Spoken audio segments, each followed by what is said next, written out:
It just seems like for the run game for the Bills, I would have told you before the season, their bread and butter was going to be weak side, outside zone with a backside cutoff. You know Aaron Cromer. It seems Mhm. like they are running through the tackles this year. And is it because of 41 in the backfield? Like, is it because you guys? What's going on with that? Yeah, so Jackson Halls, who they brought in, rookie out of Georgia Tech, Cromer told me after training camp that he may be the best blocking tight end he's ever been around in his life. And that's him as a rookie. Now he's an old rookie, but he's so they have him, which is essentially why they don't have to use Alec Anderson as a 6 offensive lineman as much. But Jackson Halls is actually kind of sneaky in the pass game. Like, he's a viable target. He's not just running the route. Josh will hit him too. Josh got confidence in him, knowing that he won't drop the ball. He might not get a bunch of yards after the catch, but he ain't going to drop it. And so, because you have him, you're getting it's almost like 2 tackles next to each other at the point of attack. They knew they wanted to lean into more 12, 13, and 22 personnel for those watching. 12 personnel, 2 tight ends, 13 personnel, 3 tight ends, 22 personnel, a fullback, and 2 tight ends. And so they knew they wanted to get heavier this year, and defensive's gotten smaller. Okay, we're going to be able to pound teams, and then Kincaid's kind of like having another receiver, and Dawson Knox even to an extent. So doesn't just mean we're going to run the football every single time. Last year, they had a bunch of success running mid zone, which throughout my career was generally inside zone or outside zone. You're either, running at the guard and bending it back, or you're trying to go off outside towards the tight end and then cut it back. They've been running mid zone, and I guess it's just because the tackles are so good. And James Cook liked that. He saw the vision better using that. And then, they mix that with their duo and some of their counter trap stuff. So they're not pulling the tackles as much either anymore, because they use Jackson Halls for that role, and they'll get him on the move and just let him be a battering ram there. And so to me, it's just classic Cromer. Okay, what are the strengths of our group? Okay, we got this new shiny piece in Jackson Halls. Okay, well, now we don't have to pull our tackles as much and stress them out as much.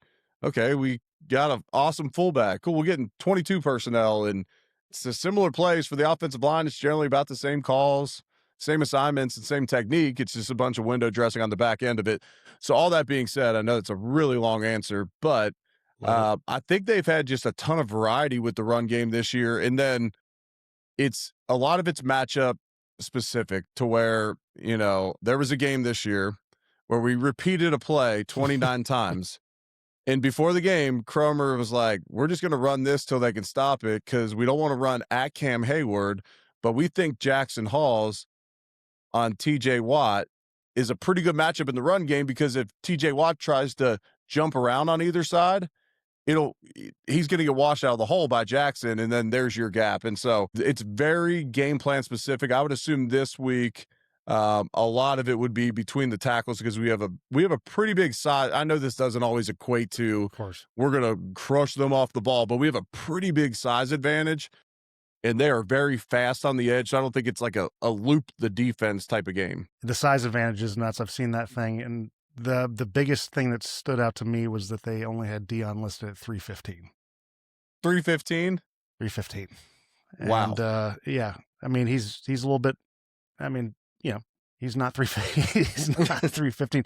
Pat, I got a question for you. So from the outside looking in, you got a team coming off of a short week.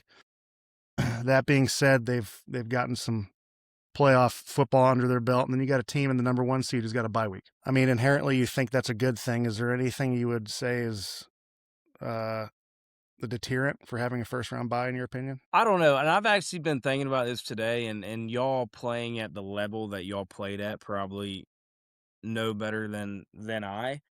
And honestly, I think you start seeing this a little bit in the college football playoff of, sometimes if you've been playing for so long, you just want to keep playing ball. Mm-hmm. And sometimes these longer breaks actually kind of hurt you.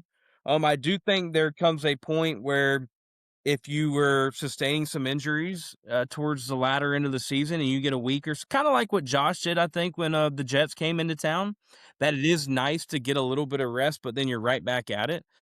But I mean, I think when you get to December, January, and you're fortunate enough to get to February, you just want to play ball.